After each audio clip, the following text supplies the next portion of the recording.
Muy buenas tardes a todos y a todas. Gracias por vuestra presencia. Hoy, en esta charla, el tema que nos convoca es el apagón del pasado 28 de abril. Y el título de la ponencia es Causas y enseñanzas del apagón. Y el apagón no fue un accidente aislado, sino el síntoma de un modelo eléctrico que lleva décadas construido en beneficio del capital y en perjuicio de la mayoría social. Yo, que vengo de Sevilla, lo puedo decir muy bien, porque tenemos multitud de barrios obreros de nuestra ciudad sufriendo continuamente apagones, no porque no paguen, no porque cultiven marihuana, sino porque no se invierte en la mejora de las infraestructuras. Ante el apagón, el Gobierno respondió con el Real Decreto Ley 7/2025, que se presentó como un refuerzo del sistema eléctrico. Sin embargo, lo que encontramos en sus páginas es la continuidad del mismo esquema: ausencia de planificación pública, subvenciones sin contraprestación a las grandes eléctricas y de regulación ambiental para acelerar proyectos que poco tienen que ver con la seguridad del suministro. La experiencia del apagón nos deja varias enseñanzas. La primera, que un sistema privatizado y fragmentado es incapaz de garantizar estabilidad ante incidentes graves. La segunda, que mientras se multiplican los beneficios empresariales, las redes de distribución y transporte, especialmente en los barrios populares, siguen obsoletas, aumentando los cortes de luz que sufren las familias trabajadoras. Y la tercera, que no puede haber transición energética sin propiedad pública de los sectores estratégicos, almacenamiento planificado y una apuesta firme por el transporte ferroviario colectivo frente al modelo del coche eléctrico privado. Por eso, en esta charla, las dos personas, los dos camaradas que me acompañan, buscan analizar críticamente no solo lo que pasó aquel 28 de abril, sino también qué modelo energético necesitamos construir: democrático, público y al servicio de la gente, no al beneficio de unos pocos. Hoy, a mi izquierda, está el camarada Bruno Díaz, miembro del Comité Central del PCP, y a mi derecha se encuentra el camarada David Pineda, miembro del Comité Central del PC y miembro del Grupo de Trabajo de Energía del área externa del PC. Ellos, que son los que saben, van a ser los que nos van a iluminar esta tarde de cuál debe ser el camino que debemos seguir como comunistas para conseguir el objetivo de que la energía esté al servicio de la clase trabajadora y no del oligopolio eléctrico. Por tanto, primero le paso la palabra al camarada David Pineda y después intervendrá el camarada Bruno. Gracias, camarada. Bueno, en primer lugar, justificar la ausencia del camarada Manuel da Costa, que era quien iba a dar la charla por parte del Grupo de Trabajo de Energía y Medio Ambiente del PC, pero por problemas de enfermedad no ha podido asistir y bueno, pues sustituyo yo. Es una pena porque el camarada Manuel da Costa, la verdad es que tiene un profundo conocimiento sobre las redes eléctricas y hubiera podido aportar un toque de mayor conocimiento técnico. Si bien nuestra experiencia es que tampoco merece la pena mucho profundizar en las causas técnicas del apagón, porque al final, habitualmente son necesarios una serie de conocimientos profundos que lamentablemente en general en la sociedad, no quiero en este caso menospreciar los conocimientos que tenemos aquí entre todos, no se da. De todas formas, sí, os dar algunos apuntes respecto al contenido de la charla, que yo pasaré brevemente por los aspectos técnicos. Sí me gustaría empezar planteando que el 24 de septiembre del año 2024, es decir, unos meses antes del apagón, el Grupo de Energía y Medio Ambiente del PC publicaba en El Mundo Obrero un artículo titulado España grande y libre, pero al borde de un gran apagón. Era un poco premonitorio efectivamente 6 o 7 meses antes ya estábamos planteando la problemática que se estaba produciendo en el sistema energético, en el sistema eléctrico en este caso en España. Y 2 años antes del 28 de abril de este año, en concreto en marzo de 2023, el Grupo de Energía y Medio Ambiente del PC publicaba un documento, es verdad que un documento más bien interno, denominado Estabilidad de la Red y Generación No Convencional, donde también se vislumbraban algunos de los problemas que finalmente se tradujeron el pasado 28 de abril en el famoso apagón. Creo que lo del apagón es lo de menos. El apagón, bueno, es una confluencia no política, es una confluencia de elementos técnicos que, bueno, no es que sean imprevisibles, pero también se tienen que dar una serie de circunstancias para que ocurra. Nosotros como grupo del partido no descartamos que pueda ocurrir de nuevo, ni mucho menos. Es más, la tendencia probablemente si se sigue planteando la generación, el consumo y la distribución eléctrica como se plantea en los términos que se plantean actualmente, es muy probable que asistamos a episodios similares. En las grandes ciudades especialmente y en las zonas rurales también estamos acostumbrados a los apagones ya, esto no es nuevo. Lo que pasó el 28 de abril fue realmente que cayó el suministro eléctrico en todo el país y en cuestión de menos de un segundo. Pero en todas las ciudades estamos asistiendo a apagones continuos, especialmente en verano y en los barrios más populares ya la costumbre del apagón es una constante.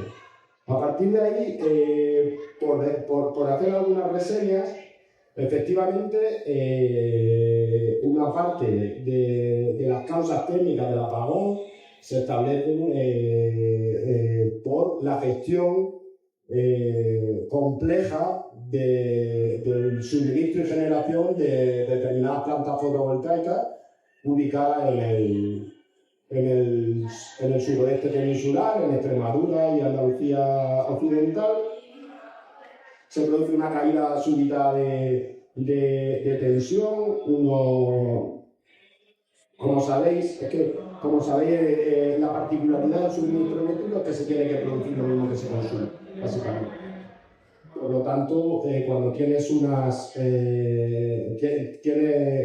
diferencias entre el consumo o entre la generación, la red peta habitualmente. La gestión de eso pues tiene su complejidad.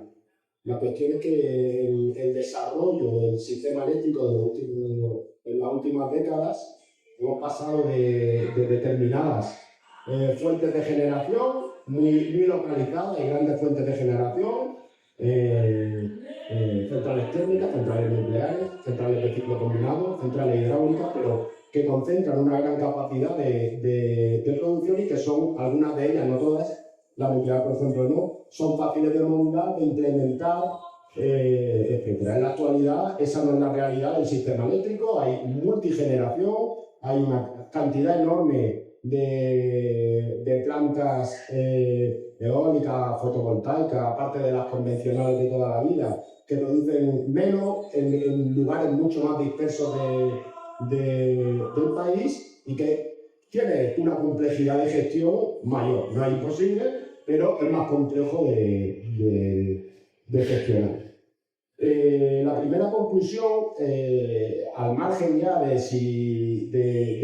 qué central o qué planta fotovoltaica fue la culpable o no, si las medidas de control de la tensión en las plantas fotovoltaicas son excesivamente laxas o no, sí tenemos que entender que tenemos un grave problema estructural de nuestros sistemas eléctricos, fundamentalmente porque la red de transporte tienen prácticamente el mismo diseño que tenían cuando se generaba de una forma distinta, de una forma más centralizada, y actualmente la red no permite o está empezando a flaquear porque el modelo de generación ha cambiado radicalmente. Se ha pretendido, se ha forzado un sistema de generación renovable con el que no hay que estar en contra, pero si no se puede plantear un sistema de generación renovable si no va acompañado de dos elementos más, y es cómo modificamos nuestro sistema de transporte y distribución, incluso cómo se modifica nuestro modelo de consumo.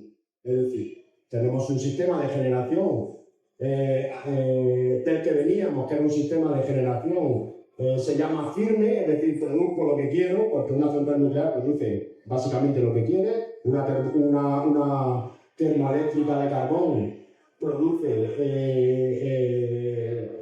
la cantidad de energía que se quiere prácticamente, igual que el ciclo combinado, y una hidráulica, cuando la enciendes, produce lo que quieres.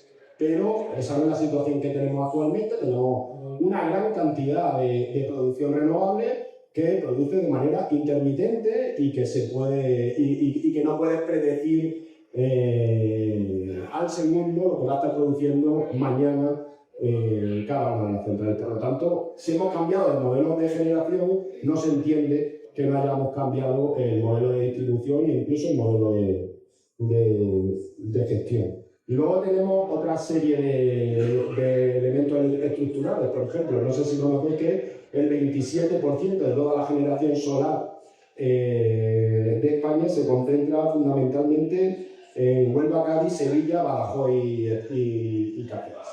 Es decir, tenemos concentrado en esas 5 provincias el 27% de la generación fotovoltaica y no es precisamente los centros donde más se consume, donde la industria consume más y más numerosos. No es que Sevilla sea una ciudad pequeña, pero desde luego la podemos hacer un número. Algunos elementos más que olvidé plantear anteriormente cuando hablaba de los motivos del apagón eran que habréis escuchado mucho aquello de la inercia. Supongo que es que ahora lo comentábamos ahí en la calle, ¿no? Cuando tuvimos la pandemia todos entendíamos de pandemia, de vacunas y de todo, y ahora todo el mundo entiende algo de electricidad, ¿no? Precisamente algunas de las centrales que podían haber aportado algo de estabilidad en su momento, ¿no? Que eran las centrales hidroeléctricas, pues estaban en mantenimiento, algunas de ellas estaban en mantenimiento. Y algunas centrales nucleares también estaban en mantenimiento en ese momento, ¿vale? Las centrales nucleares creo que no hubieran aportado nada realmente o no hubieran podido combatir el apagón, pero las hidráulicas sí. ¿Por qué no estaban produciendo la hidráulica? Pues simple y llanamente porque era más barato producir con fotovoltaica en ese momento. Y aquí quiero enlazar el primer elemento que tenemos que tener en cuenta. El principal criterio con el que se gestiona actualmente nuestro sistema eléctrico es el criterio de beneficio y el criterio técnico. No es que sea inexistente, pero desde luego sí está en un segundo plano respecto al criterio económico. Con esto que estoy diciendo, alguien podría decir que o podría entender que estoy culpando a las renovables del apagón, ni mucho menos. No estoy planteando eso. Lo que estoy planteando es que la implantación de renovables, insisto, se está haciendo con un criterio absolutamente mercantil, sin planificación, y al final está dando los resultados o va a dar unos resultados determinados. Porque cualquiera que se introduzca en el modelo de implantación de renovables entenderá primero, y esto no es un planteamiento personal sino técnico, la velocidad de implantación de las renovables en el caso de España es deseable, por supuesto. Cuanto mayor implantación mejor, pero va a una velocidad que no es posible asumir por nuestro sistema. Sobre todo porque no está acompañado de dos elementos más que son absolutamente necesarios. Uno es el almacenamiento. Sin almacenamiento, el sistema basado en renovables es bastante ineficaz. De hecho, Podéis observar en los últimos 2 años, en primavera, donde la fotovoltaica es bastante más eficiente, observar y veréis cómo se produce de manera permanente en los últimos 2 años lo que llaman curlament, vamos, que hay que cortar la producción energética de parte de la fotovoltaica y de la eólica porque se produce mucho más de lo que se puede, de lo que puede asumir la demanda. Sin toda esa energía se está desperdiciando y por supuesto eso provoca un incremento de coste a la larga, puesto que no se está rentabilizando la inversión en este tipo de... Entonces cada vez será mayor ese proceso en el que es necesario parte de la generación renovable tirarla por la borda, porque no se ha acompañado el desarrollo de la renovable con un desarrollo del almacenamiento. Y el almacenamiento tenemos de 2 tipos, todo hay que decirlo. Hay el almacenamiento de bombeo, que básicamente es bombear agua a un embalse para dejarlo caer por una turbina hidráulica, hacer una central hidráulica como batería. Y luego está el almacenamiento electroquímico, estas baterías que se oye mucho hablar de las necesidades de litio y de otro tipo de elementos. Bueno, eso es absolutamente necesario desarrollarlo, pero tenéis una cosa en cuenta. La implantación masiva de almacenamiento electroquímico, aparte de serias dudas respecto a la garantía de suministro de gran parte de materiales para hacerlo de una forma absolutamente extensa en el planeta, aparte de eso, encarece una barbaridad la electricidad. Tenemos la idea de que la energía renovable es barata. Bueno, eso es una idea relativamente falsa en tanto en cuanto creemos que es barata, porque cuando vemos eso que llaman el mercado marginal, la renovable entra a cero, pero no cuesta cero. Pero porque tengáis una idea, el suministro de electricidad desde una batería electroquímica, pues en estos momentos está entre 120 y 200 euros el megavatio. Actualmente estamos pagando 60 euros el megavatio. Es decir, estamos hablando de duplicar, incluso triplicar el precio de la energía en el caso de que este tipo de tecnología se implantara de manera a gran escala, cosa que desde el punto de vista técnico yo no dudo que se llegue a producir algún día.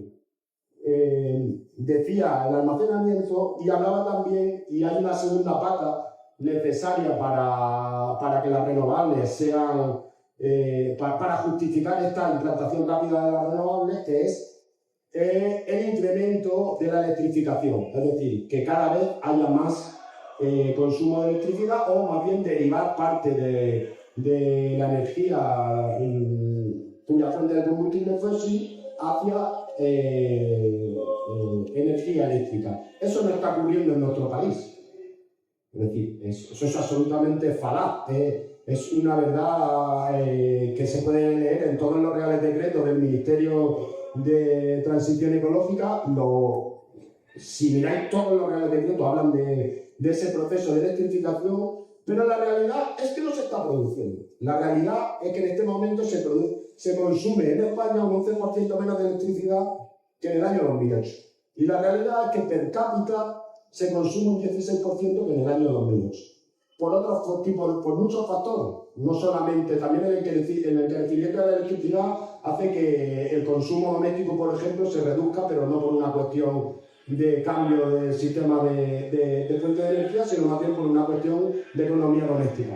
Pero no se está produciendo ese proceso de electrificación que justifica o que sería la tercera pata en la que se justifican los procesos de descarbonización que se plantean tanto por el Gobierno de España como por la Unión Europea.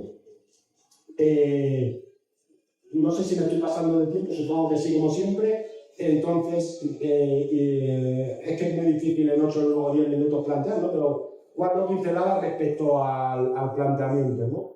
Principal problema que tenemos respecto a nuestro sistema energético y eléctrico. El principal problema que tenemos es el modelo de propiedad. Y eso no se nos puede escapar a nadie. No tenemos un modelo eléctrico o energético que busque la satisfacción de las necesidades de la gente, la satisfacción incluso de las necesidades productivas. Tenemos un modelo basado en la obtención de beneficios. Y eso es una absoluta realidad. Por ejemplo, centrales hidráulicas. Supongo que todos nos acordamos, lamentablemente, por la factura doméstica de la crisis de precios del año 2022, que se justificaba por la guerra Rusia-Ucrania, subió el gas y nuestras facturas se duplicaron o incluso triplicaron en algunos casos.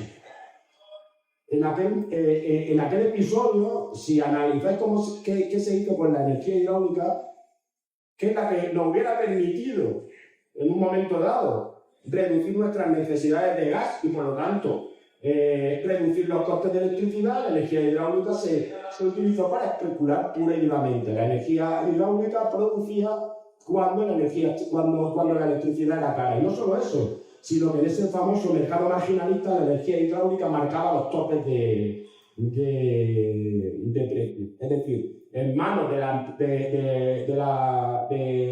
la empresa privada, la energía hidráulica, en vez de convertirse en el elemento que de alguna forma amortiguara la subida de precios, se convirtió en un elemento más de especulación y en un uso del agua que de todos, aunque lo usen ellos, de todos, para maximizar beneficios.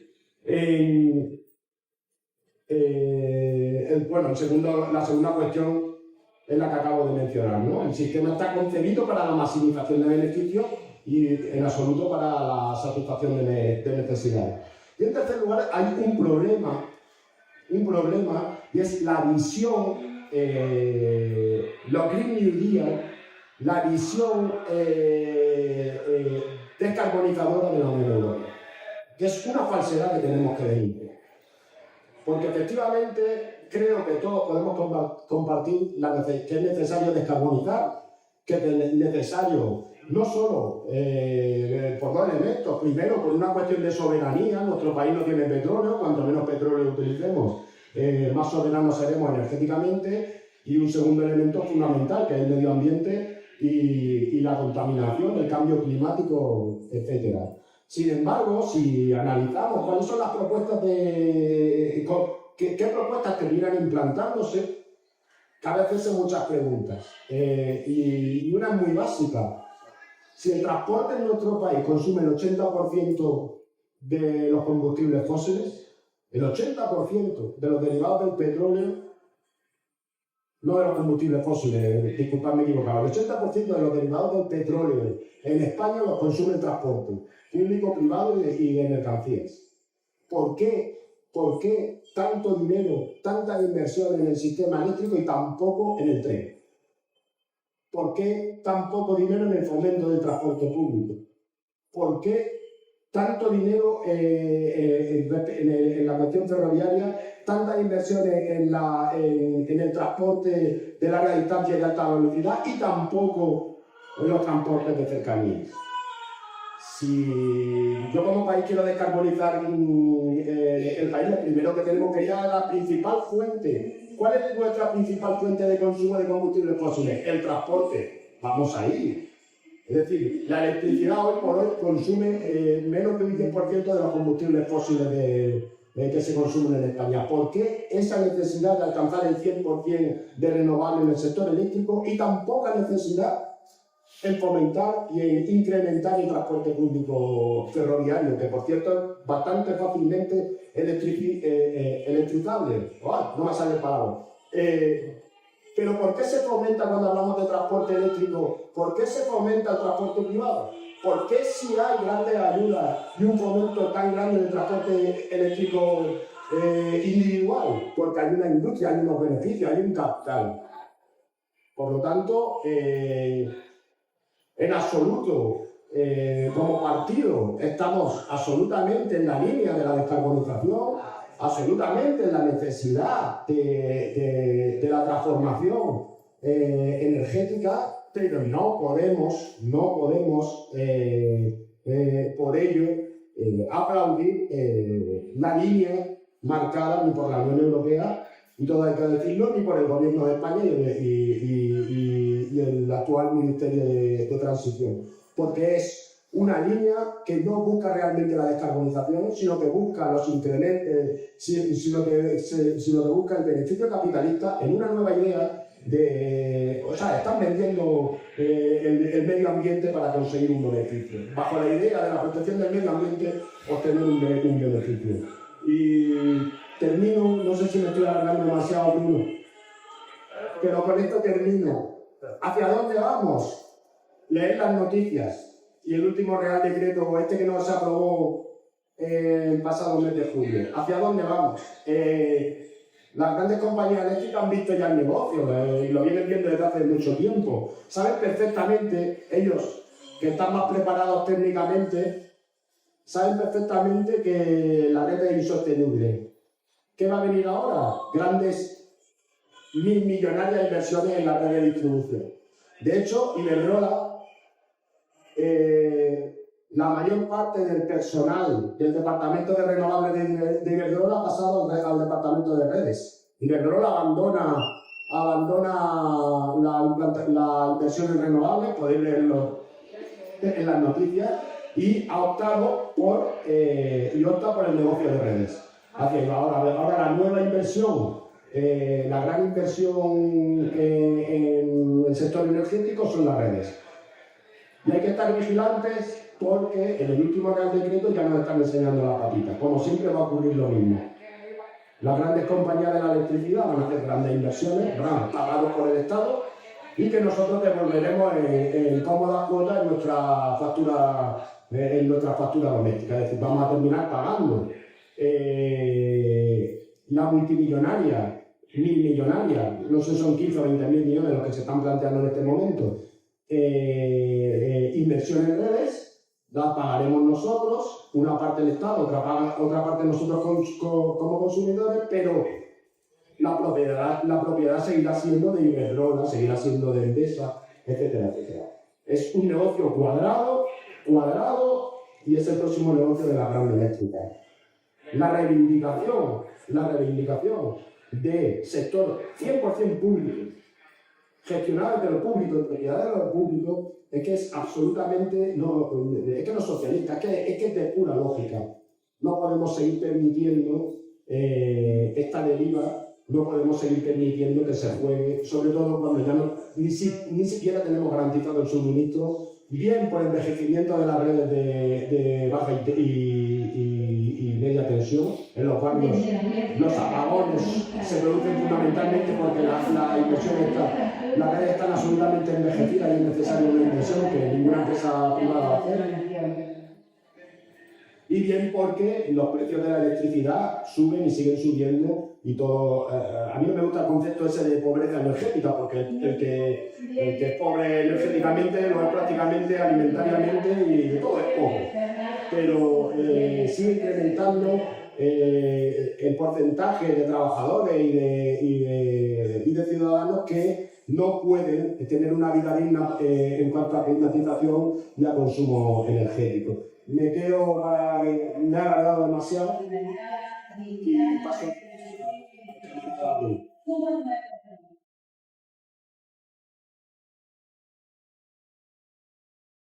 Pues muy buenas tardes, compañeras, compañeros, camaradas. Os traigo un abrazo fraterno desde Portugal, desde el Partido Comunista Portugués, y el agradecimiento por la invitación para participar en esta charla, en este debate aquí en la gloriosa fiesta del PSE.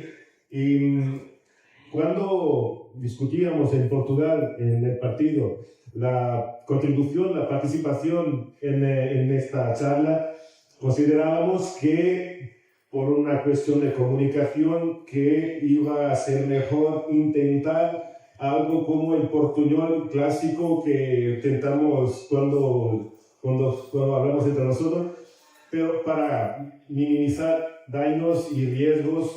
Entonces, que la decisión fue de preparar una contribución que agradezco nuestra paciencia, que voy a compartir con vosotros esa contribución que traigo para vosotros.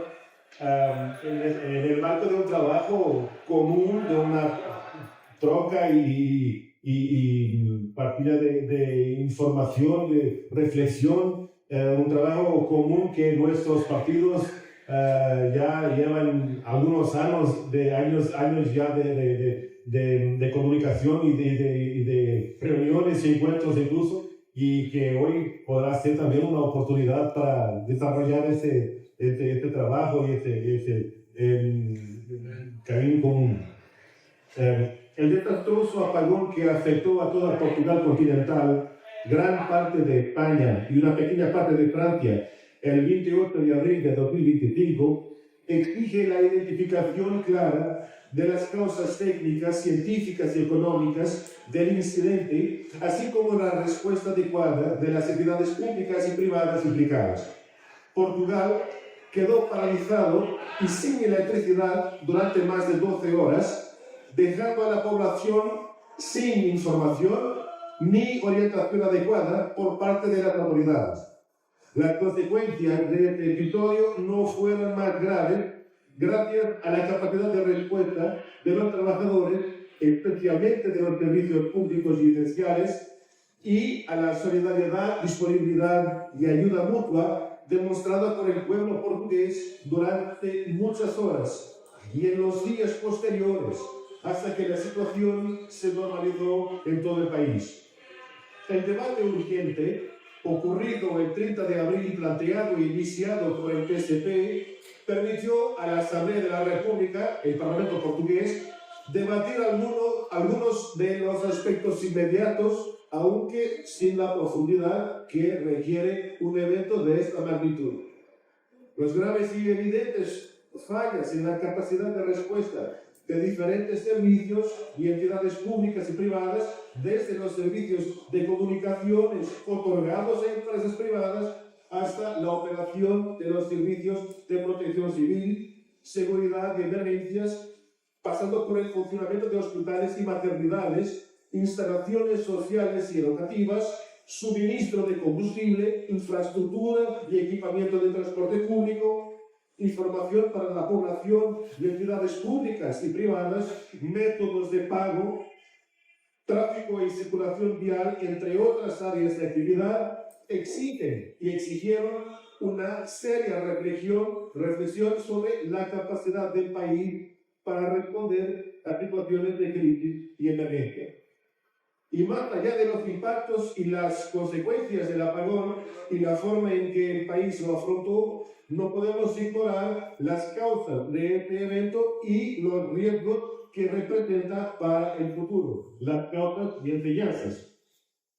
En primer lugar, el apagón se produjo y duró tanto tiempo en Portugal porque el país prácticamente no tiene capacidad de generación no intermitente. España sí la tiene, superando las necesidades totales de suministro de la red portuguesa. Portugal prácticamente no tiene capacidad porque decidió cerrar las centrales térmicas de Pego y Sines, y solo la central eléctrica de Oteiro y algunas grandes presas sobrevivieron, de las cuales solo Castello de Bode estaba técnicamente preparada para reiniciar la producción tras un apagón, lo que se llama el arranque en negro o arranque autógeno. A pesar de que otras presas con capacidades mucho mayores existen en el sistema de producción. De eso debemos extraer dos medidas o enseñanzas. Una, aumentar el número de centrales hidroeléctricas capaces de reiniciar la producción tras un apagón, el arranque en negro. Y dos, detener el proceso de cierre de las centrales termoeléctricas. Y debemos tomar nota para el futuro, exigir responsabilidad política y a todos quienes pensaron que el país, que Portugal, podría abandonar las dos centrales mencionadas sin garantizar alternativas reales a su función en la red. Al mismo tiempo, es importante supervisar y participar en todos los avances tecnológicos relacionados con la capacidad de almacenamiento de electricidad, que David ya mencionó. En segundo lugar, es necesario comprender cómo se gestionó la entrada o salida de un determinado elemento generador a la red. También hablo de eso, la reflexión que en Portugal hacemos en el Partido Comunista Portugués, atención, la reflexión que en nuestro partido hicimos es de que a través del mercado liberalizado, priorizando cuestiones como el precio, pero el precio golpista para los grupos económicos. Aparentemente, en el momento del apagón se importaba energía solar de España porque era más barata para las compañías do que el precio de alternativa nacional portuguesa disponible en el mercado. Disponible en ese momento. Portugal había desconectado la capacidad de producción y la estaba importando en aquella hora. Para colmo, en un sistema donde el equilibrio es esencial para su funcionamiento, el modelo neoliberal lo ha fragmentado, pulverizado algunas partes entre varias empresas, multiplicado los puntos de entrada y colocado el mercado, es decir, colocado el beneficio, es decir, colocado la dicha competencia como el elemento unificador y decisivo de todo. De esto es necesario extraer la principal conclusión que debe extraerse de un episodio como el apagón del 28 de abril. Es necesario revertir la liberalización, reunificar el sistema y alinearlo con diferentes objetivos estratégicos, maximizar la soberanía energética nacional y garantizar la seguridad y fiabilidad del suministro a las familias y a la economía. En tercer lugar, es evidente que la REN es la Red Nacional Portuguesa de Transporte de Energía. La REN no contaba con un plan de contingencia adecuado ante la posibilidad de un accidente como el ocurrido. Un plan de contingencia preparado para la activación que mediante apagones selectivos mantuviera activa una gran parte de la red o que mantuviera islas operativas facilitando la reanudación de la red y con mecanismos diseñados para restablecer el suministro eléctrico lo antes posible. Pero la ausencia de dicho plan no impidió que REN privatizada obtuviera las enormes ganancias que obtuvo en 2024, ni las reducirá en 2025. Y aquí es donde queda clarísimo que una empresa como REN no puede ser privatizada. La venta de REN le reportó al Estado, a la data, 1.143 millones de euros, que los accionistas de REN ya han recuperado con creces gracias a los dividendos que REN obtuvo de la economía portuguesa.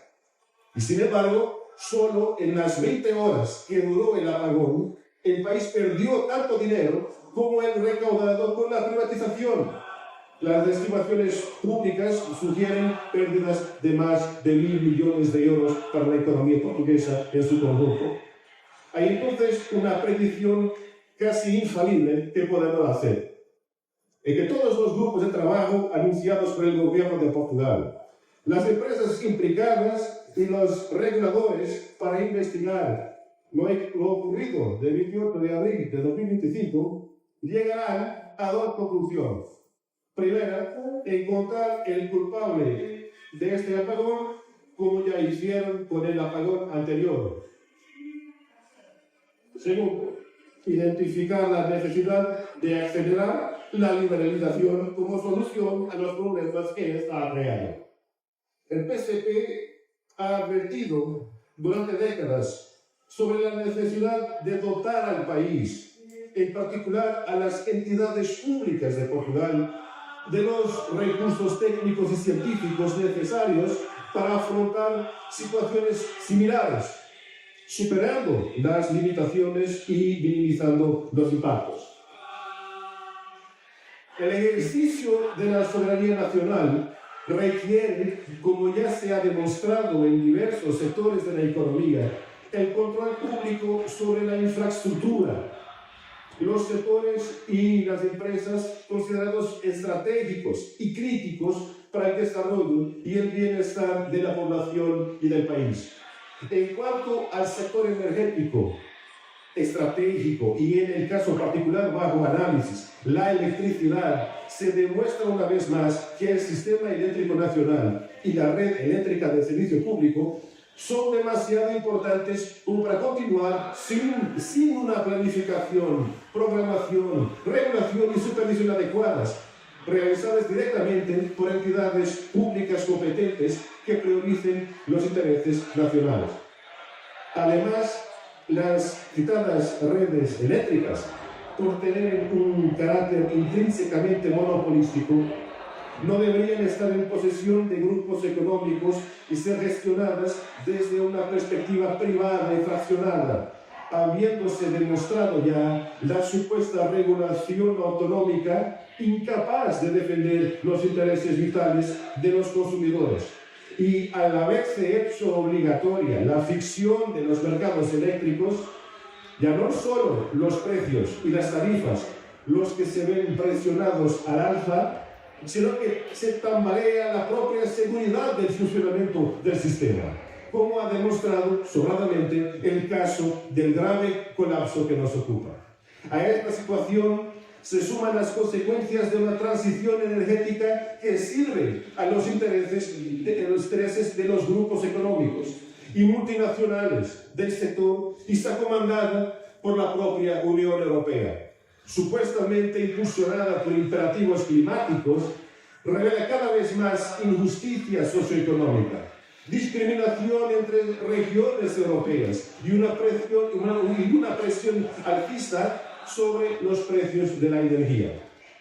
También sirve como palanca clave para el desvío de colosales subsidios públicos no reembolsables y otros beneficios financieros financiados por contribuyentes y consumidores que se traducen en beneficios para los accionistas de los grupos económicos extranjeros que dominan el sector. Y la situación que seguramente tendremos con las consecuencias de este apagón en la política energética pueden probarlo. El apagón ibérico del 28 de abril se produjo sin duda debido a una combinación de varios factores. Eso parece obvio, pero no hace falta ser un experto en redes para concluir que más allá del origen objetivo del accidente, las dos redes eléctricas ibéricas, RE y REN, no operaban en condiciones capaces de prevenir y soportar las consecuencias del origen del problema. Y en cuanto al punto de origen o nudo gordiano, también parece posible señalar las características específicas de las unidades de generación fotovoltaica que debido a su enorme número tarde o temprano provocarían un accidente como este. Como seguramente sabemos, habrá soluciones técnicas que evitarán en gran medida las deficiencias detectadas. Pero ojo, esto requerirá inversiones de cientos de millones de euros que correrán a cargo de los consumidores o los contribuyentes o de todos ellos. Sería demagógico afirmar que sin la segmentación de empresas o la liberalización y privatización del sector, un incidente como el que afectó a Portugal, a España y un poco de Francia no habría ocurrido. Pero una cosa es cierta: el sector energético es demasiado importante como para estar subordinado a los intereses del mercado.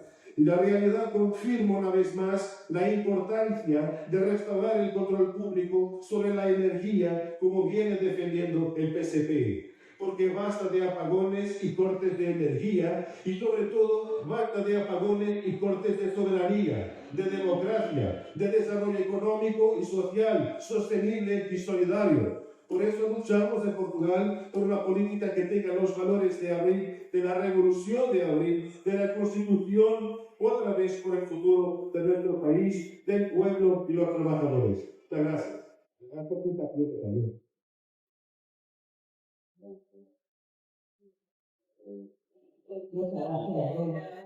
Bueno, nos queda un ratito pequeño, pero si alguien quiere intervenir, pues se le cede el micrófono. Pues nos quiere saber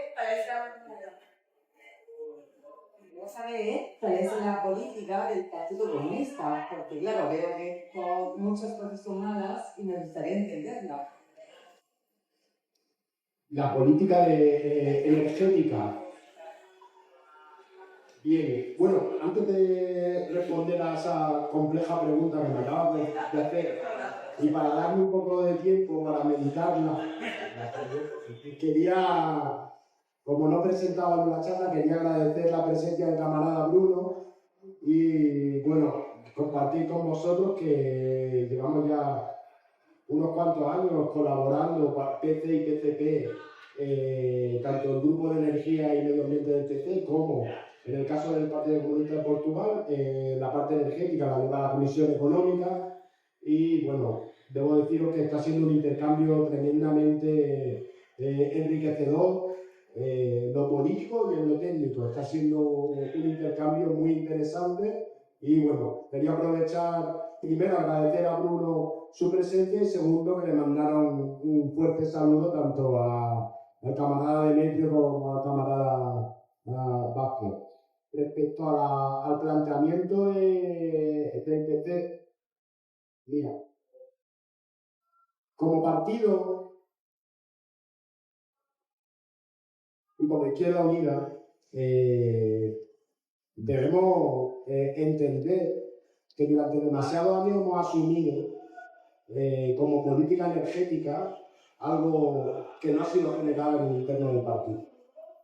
Al margen de 4 consignas, yo creo que debemos asumir como partido que tanto en nuestros programas políticos como electorales hemos asumido siempre una línea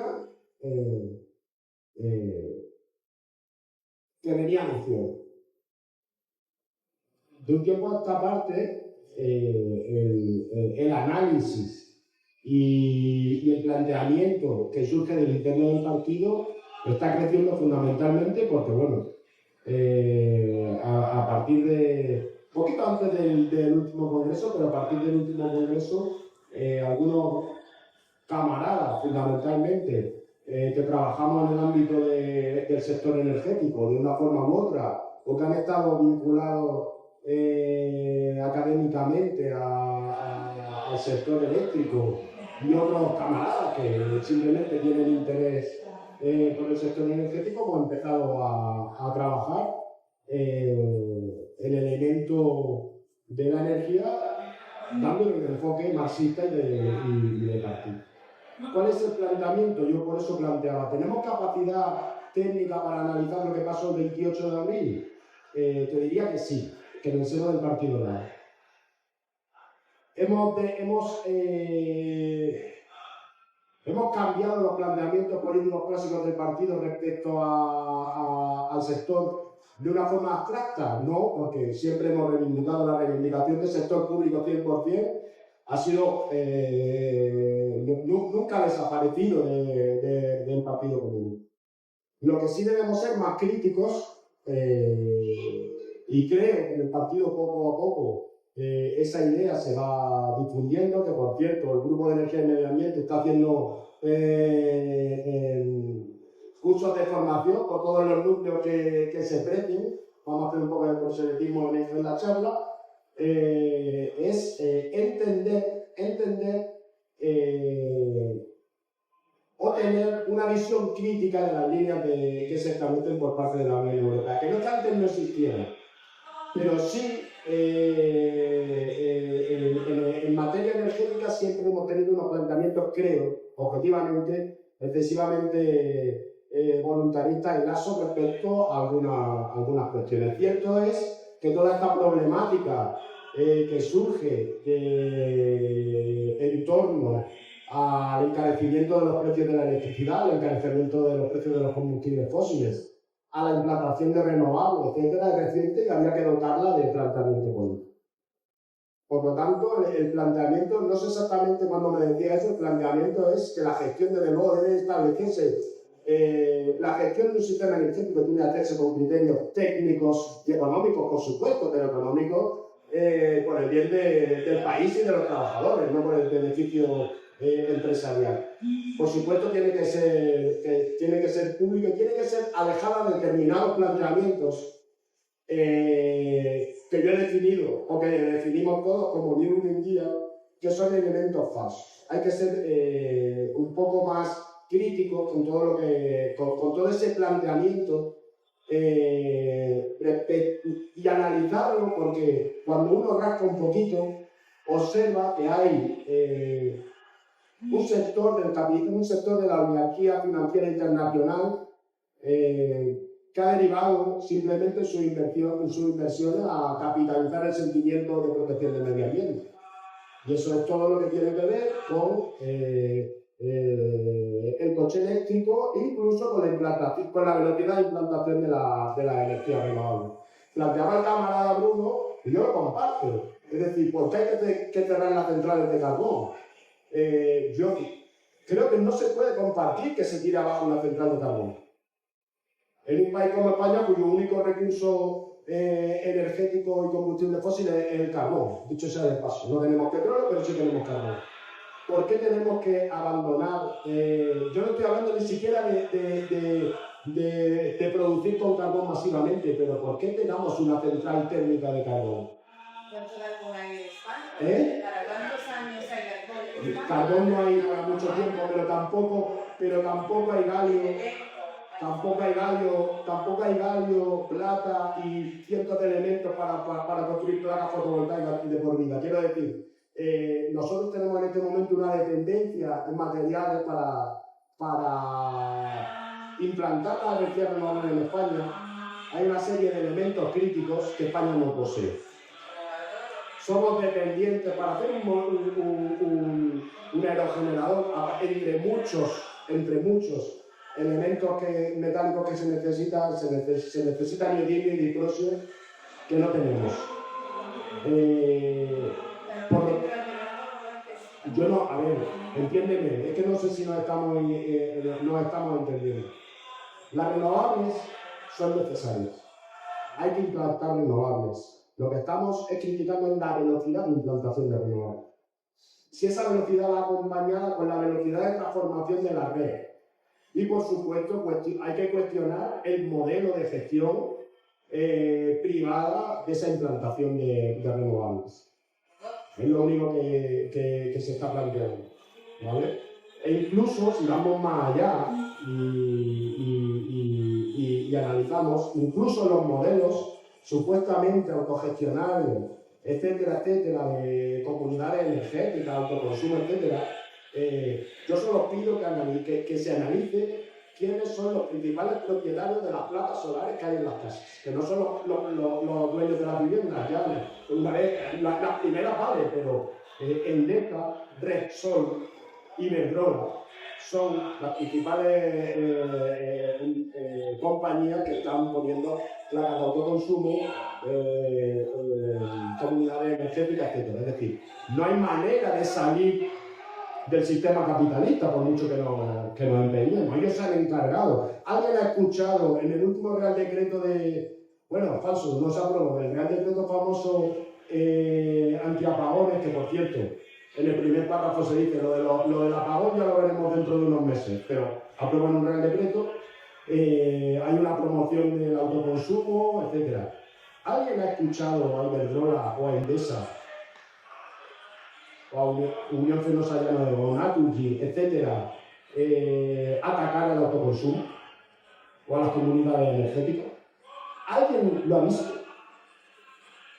Una sola noticia. Si quienes controlan al 100% el sistema energético del país no ven en eso un enemigo, bueno, creo que hay que cuestionarse. Con esto, insisto, tampoco estoy hablando de que esté en contra del autoconsumo ni nada de eso. Digo que a veces nos adherimos a determinadas ideas de salvación, y la salvación es lo clásico. Camaradas, es que el sistema tiene que ser 100% público. Y se tiene que gobernar y gestionar bajo criterios de rentabilidad social y, por supuesto, económica, porque económicamente tiene que ser viable un proyecto público también, ¿vale? Y este es el planteamiento básico que creo que tenemos que hacer. Y que no hay nada más verde, no hay nada más verde en este momento en España que fomentar el transporte público. No hay nada más verde y en Portugal.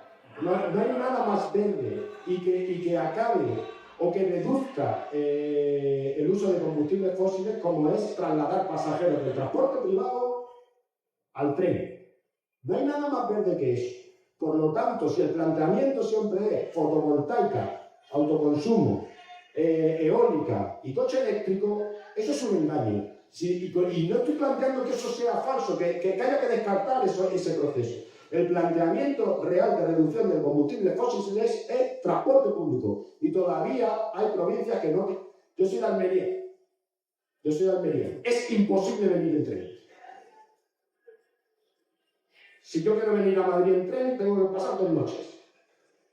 Es decir, una noche. Bueno, depende del ratito que quiera estar en Madrid, claro, puedo bajarme del tren y volver, pero para un domingo central no puedo venir en tren. Entonces, insisto, atendamos, seamos críticas con determinados planteamientos que lo que nos vienen es a intentar encauzar hacia el mismo capitalismo de siempre, pero pintado de verde. No tengo mucho más que decir, no sé si... Me gustaría añadir los comunistas vienen hablando por décadas y muchas veces hablando solos, pregando por el desierto, sobre la finitud de recursos fósiles y sobre el cambio climático. ¿Por qué es importante y por qué es indispensable que el sector de energía sea público? Porque solo con un sistema público, las renovables, fotovoltaicas y las otras, van a funcionar para avantaje de la comunidad y no de algunos que sean los dueños de las compañías, los accionistas, los capitalistas. Porque en cuanto que el sistema sea no programado, pero construido por impulso de la ganancia accionista de las empresas privatizadas, entonces ahí el propio sistema, como aprendimos más una vez el 28 de abril, no va a funcionar. Entonces ya no es solamente una cuestión de principio, es una cuestión de seguridad, hombre. Que los hospitales no pueden correr riesgos. En Portugal, no sé si esa noticia llegó acá. En Portugal, el ministro de la Cohesión Territorial anunció en una entrevista en la televisión portuguesa que los choferes de los ministros estaban transportando en los coches, en los carros de los ministros, depósitos de combustible para los generadores de los hospitales. Entonces, ¿qué país desarrollado de la Unión Europea, qué transición energética es esa en que los niños en las incubadoras pueden morir si nada acontece, si nada se pasa, porque el sistema está rehén de los grupos privados y de la estrategia de ganancias de sus accionistas? Que es eso que es lo que pasa ahora en Portugal. España también, a lo que veo, pero peor ainda en Portugal. Hablamos incluso de la red de transporte de energía, que es privatizada. Entonces, que tenemos, como David ha dicho ya, largos años de trabajo común y de aprendizaje y de reflexión común. Y mismo antes de este evento del apagón de abril, en Portugal teníamos también un debate largo sobre eso de la transición energética y de los cambios climáticos. Y algo que decimos es que el cambio climático y la transición energética son temas serios y son demasiado serios para que se queden en las manos del poder económico privado y de los grupos y de los partidos. Tienen que estar en las manos de la democracia, tienen que estar en las manos del pueblo, tienen que estar en las manos de quien sabe y de quien trabaja para el bien común y no para el bien de 4 o 5 o 40 o 400 accionistas. Y tenemos justo en la idea de las medidas y de las estrategias y del camino a construir para esa transición energética, no solamente en el marco de las empresas o del control estatal, sino también en el marco institucional y soberano. Es decir, que un tema como ese, un problema como ese, no puede ser decidido por 3 o 4 o 5 potencias económicas en su beneficio propio, como está ocurriendo ahora con 4 o 5 grandes potencias económicas y políticas de la Unión Europea o allá más de fuera de la Unión Europea, que están decidiendo por todos nosotros, hablando de lo que pasa en las islas del Pacífico, pero pensando para que un día los accionistas, para quien trabajan, pueden tener sus ferias en las islas del Pacífico. Y nosotros que está el país que siguiente. Ese trabajo que hemos desarrollado en el PCP, para quien tenga la curiosidad y los intereses y la paciencia y la voluntad de leer algo en portugués, tenemos ahí en la presencia del PCP, aquí en la fiesta, algunos libros de las ediciones Avante, que la editora de nuestro partido, y hay un libro llamado y yo voy a leer en portugués para que se imagine. Energia e recursos na transição energética, soberania, segurança, ambiente e desenvolvimento. Y esa es una pequeña síntesis de lo que podemos no solamente analizar y observar de lo que de lo que tiene ocurrido en la evolución del sector y de la economía portuguesa en el contexto europeo e internacional, sino también lo que los comunistas portugueses proponen, están planteando como propuestas y caminos alternativos de una política que es posible y vamos a decir, el control público es una condición no suficiente pero necesaria. No basta que el control sea del Estado, porque los que deciden en el Estado tienen que decidir a favor del pueblo y a favor del desarrollo y de la soberanía de los pueblos y de los trabajadores. Pero sin control público, nada. Entonces que ahí está como el switch, para que se haga luz, tengo que hacer el switch, y el switch ahí será el control público y la democracia económica y el desarrollo económico y soberano de los pueblos y de los países.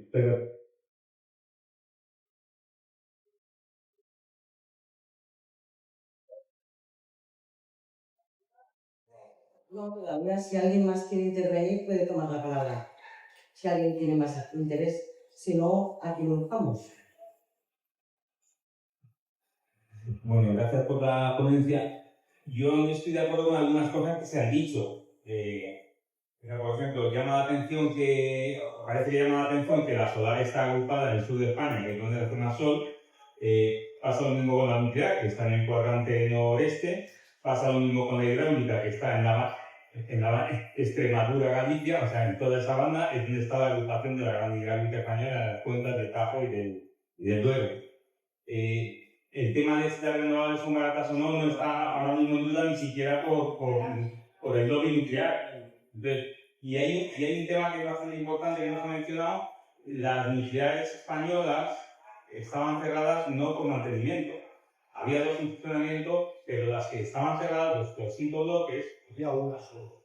Los 5 bloques que estaban cerrados había salido en prensa una semana antes, que cerraban por falta de rentabilidad. Es una noticia que era bastante sorprendente, cuando la nuclear siempre ha dicho que es la más barata, ¿no? Pero resulta que una semana antes del apagón aparece en prensa que los operadores deciden apagar los grupos nucleares por falta de rentabilidad, porque ellos están en una pelea desde hace años, que es que les bajan los impuestos. Y yo creo que ese es un tema muy importante en esta discusión. O sea, hay una pelea del oligopolio para efectivamente maximizar beneficios. Su pelea es que le bajen los impuestos a las nucleares. Lanzaron un órdago, que es que la van a cerrar en 2027, lo dijeron ellos, no lo dijo el gobierno. Fue el sector nuclear quien dijo que cerraba en 2027 por falta de viabilidad. Y ahora mismo no saben cómo, no saben cómo recoger esa vena. Y entonces, esto no quiero decir con ello que los nucleares han provocado el apagón, pero sí llama la atención eso. Luego, en el informe de Red Eléctrica sobre el apagón, de los informes que han ido saliendo, se pone de manifiesto otra cosa también bastante importante, y es todas las capacidades que se habían contratado para dar estabilidad al sistema, todos los servicios de ajuste, de balance, etcétera, etcétera, resulta que no funcionaron. O sea, que esos servicios se estaban pagando y a lo mejor se llevan pagando años y no se están prestando. Entonces, hay un agujero ahí tremendo, ¿no? Lo que decís es que no se cierren las de carbón. Hombre, si lo que tenemos es un exceso de generación en España, bueno, en la península ibérica, tremendo. Tenemos 2,5 veces la capacidad frente a la punta máxima de demanda histórica. Entonces, aquí lo que pasa es que nadie cierra una central. ¿Por qué? Porque es rentable mantener una central aunque no funcione.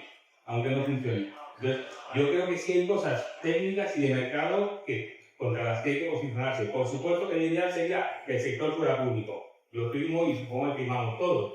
Pero eso no es el entorno en el que vivimos. Vivimos en un marco diferente, ¿no? Entonces, hay una falacia grande que el mercado tenga que regirse por precios marginalistas. Pues eso, en un sistema que se está desarrollando, que le falta capacidad, tiene lógica.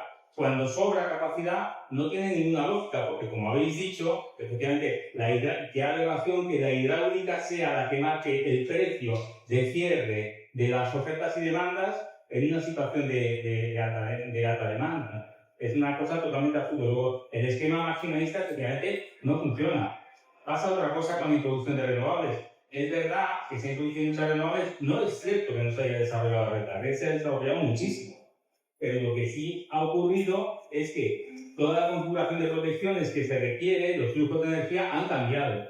Entonces, eso también se destaca en el informe de Red Eléctrica. Las protecciones no funcionaron. La configuración de protecciones de aquellas subestaciones que agrupaban capacidad fotovoltaica, de verdad que hay mucha, pero está muy bien, que haya mucha, ¿no? Mejor que sea el carbón echando de todo, también de elementos radioactivos por la chimenea, ¿no?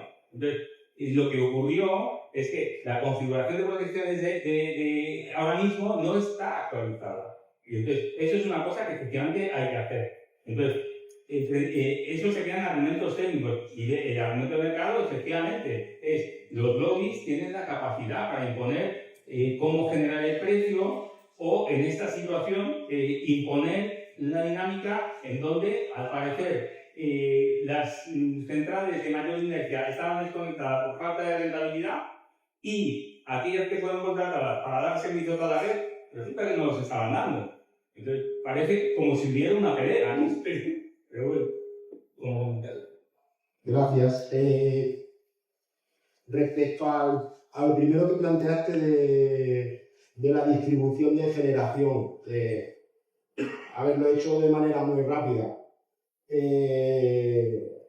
Yo he planteado que el 27%, cuando he planteado el 27% está concentrado en una zona. Claro, pero es que creo que somos conscientes que la fotovoltaica genera una inestabilidad en red, difícil de controlar. Porque cuando nuestro presidente del gobierno, Pedro Sánchez, dijo, cuando todos aprendimos el término de grid forming, grid following, etcétera, es decir, que existe técnicamente es posible tener una planta que genere menos inestabilidad inestabilidad en la red, porque lo que hace la planta fotovoltaica es que lee la frecuencia de la red y se adapta a la que hay. En el momento en que tú la red la tienes inestable, se adapta a algo inestable y lo que hace es fomentar o incrementar esa inestabilidad. Eso es el grid following famoso. Grid forming es que no lees la red, sino que viertes en función de una frecuencia que está preestablecida. Pedro Sánchez dijo que el 50% de las plantas en España tienen esa última tecnología y no la tiene ni uno. Ni uno. Eso es absolutamente falso, porque si no me obligan ni a un negocio privado, te voy a poner siempre la más baratita. Que no es que sea barata, pero desde luego más barata que la otra. Es decir, el problema de concentración, porque dice, la nuclear está en determinados sitios, sí, pero en el sistema eléctrico anterior había una distribución más lógica de los sistemas de generación porque todos eran firmes. La hidráulica es firme, firme. La hidráulica genera inercia, no genera las distorsiones, la nuclear y la térmica no generan la inestabilidad que genera la fotovoltaica. Yo no estoy diciendo que, es decir, todos los sistemas de generación tienen ventajas e inconvenientes. Yo, desde luego, insisto, no estoy en contra de la fotovoltaica, pero hay que entender que la fotovoltaica tiene sus inconvenientes. Y concentrarla creo que no es la mejor forma de implantar la energía fotovoltaica. O consideramos que no es la mejor forma de implantar la energía fotovoltaica. Porque evidentemente no creo que no es casual que el origen, sea cual sea, del apagón se haya producido en el lugar donde está concentrada el 27% de la fotovoltaica. Si alguien cree que eso es casual, de acuerdo, pero no es casual. Comparto contigo todo lo que has dicho, que conste. Hay una laxitud en los sistemas de protección importante. Y incluso hay un compañero de Izquierda Unida que trabaja en eso que planteaba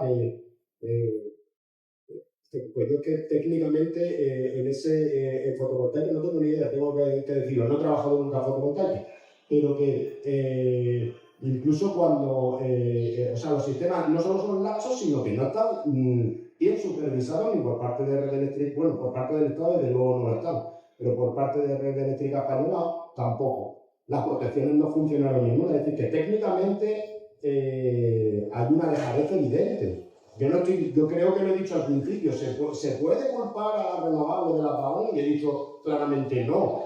Es un problema de modelo de propiedad y de modelo de gestión y yo creo también de modelo de implantación de las energías renovables. ¿Quiere decir eso que tenemos que estar en contra de las energías renovables? No, creo que tenemos que ser muy críticos con el modo que se están implantando.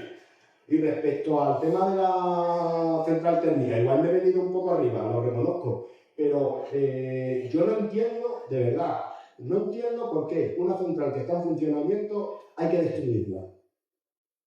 Yo no estoy planteando ni siquiera que las centrales, que sigamos quemando carbón por un tubo en las centrales térmicas, pero una central térmica construida y que está en funcionamiento, ¿por qué hay que demoler?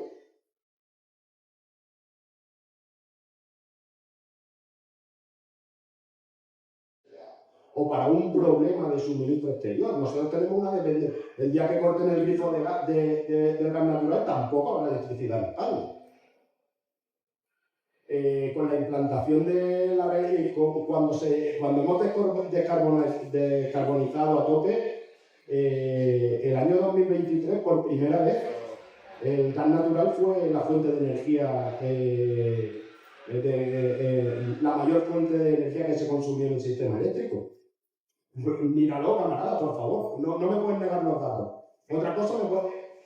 2023, quien generó más electricidad de todas las tecnologías fue los ciclos combinados, seguido de la eólica. Y en 2024 la eólica Bueno, camarada, ahora mismo vamos a ver los datos de Red Eléctrica Española y nos quitamos de problemas, ¿vale? Entonces, y el consumo de gas natural se ha incrementado enormemente, somos conscientes de eso. Por lo tanto, lo que venimos a plantear es que energías renovables a tope, a la velocidad que se pueda, técnica y económicamente. Pero, ¿y acompañada de qué? Acompañada de dos elementos que son claves, del almacenamiento y de la mejora de la red.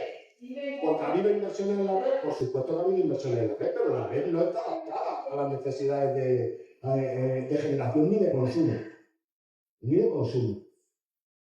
Y concluyo, se puede hacer todo eso, todo lo necesario para que el sistema eléctrico realmente satisfaga las necesidades productivas y domésticas del país. Se puede hacer desde criterios capitalistas y con la incorporación de un nuevo mercado ficticio más. Pues es que yo creo que no es posible, y hacernos trampas en el solitario siempre decir, bueno, sí, lo de la nacionalización está bien, pero ¿mientras qué? Pues mientras ocurre que coche eléctrico, fotovoltaica por un tubo, efectivamente, quiero decir una cosa, y con esto concluyo. Tema de las nucleares. Las nucleares no están pidiendo la exención de impuestos. Las nucleares están pidiendo dos cosas. Las nucleares están pidiendo un precio fijo que se les pague por un precio fijo, me parece que están en torno a los 90 euros megavatio hora, la reivindicación de las nucleares. Las nucleares lo que quieren es eso, y que el coste del tratamiento de los residuos radiactivos pasa al Estado. Claro, eso es lo que eso es un objetivo de las nucleares que se sabe desde mucho tiempo. Y no es que las nucleares vayan a cerrar, es que en el 27 toca una, en el 31 tienen sabemos cuándo van a cerrar todas y cada una de las nucleares, tienen su plazo. ¿Quién está interesado realmente en que, por cierto, también hemos hecho un estudio desde el Grupo de Energía y Medio Ambiente planteando que el PCI no debe posicionarse por la continuidad por el alargamiento de la vida útil de las centrales nucleares, y mucho menos, bueno, y por supuesto mucho menos en las condiciones que plantea el oligopolio, ¿no?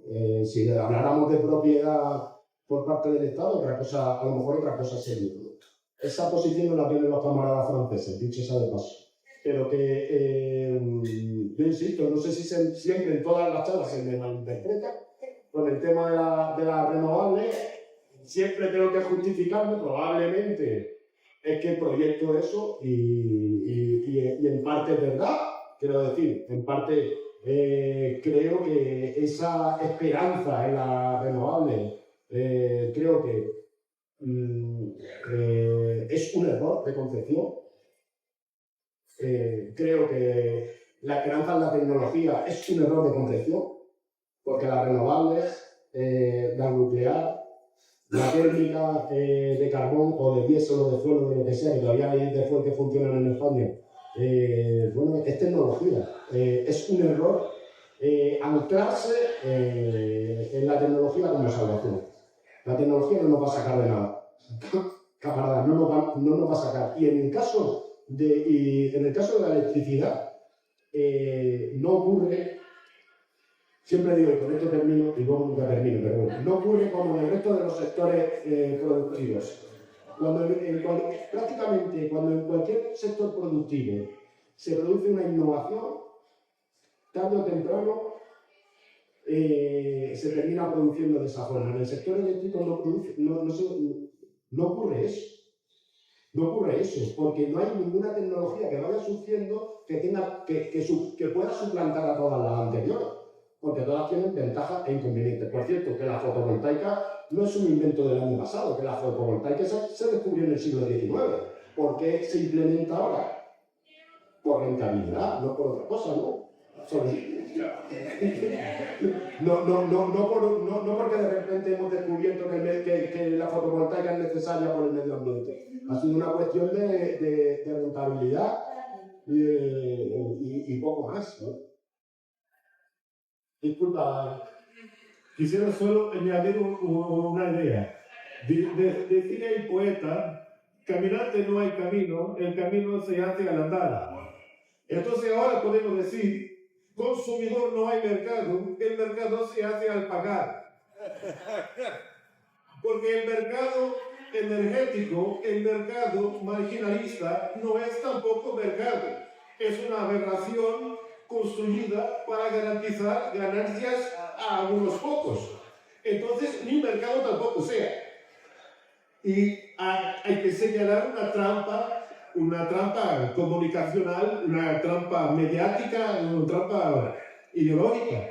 Es que haya el equipo de los pro-renovables y el equipo de los anti-renovables. Que en ese partido no entro yo. Lo que David ha dicho, está dicho, lo voy a repetir, pero en Portugal, lo que decimos nosotros es que podíamos discutir sobre la central de carbón de Siles, podíamos discutir cuándo debería ser cerrada, cómo llegar hacia ese momento, cómo preparar ese camino.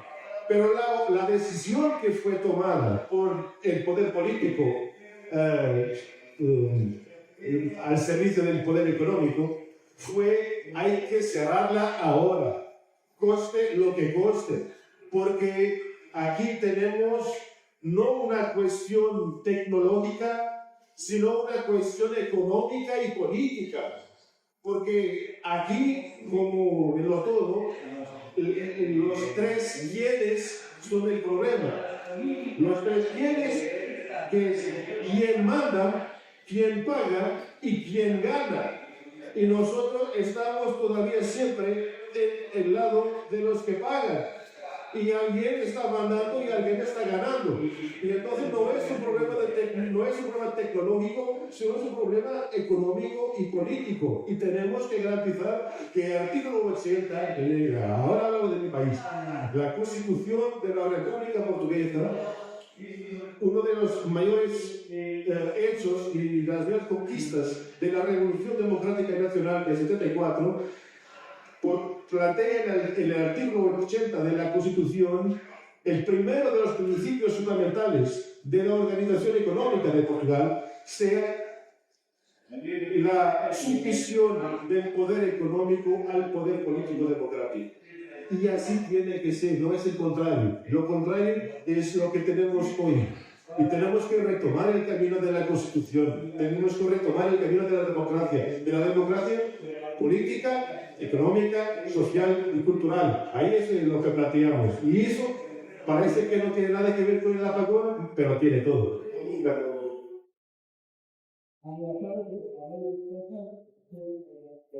Claro, muchísimas gracias, camaradas, muchas gracias, Bruno, muchas gracias, David. Y yo, ya para acabar, simplemente añadir una cosa.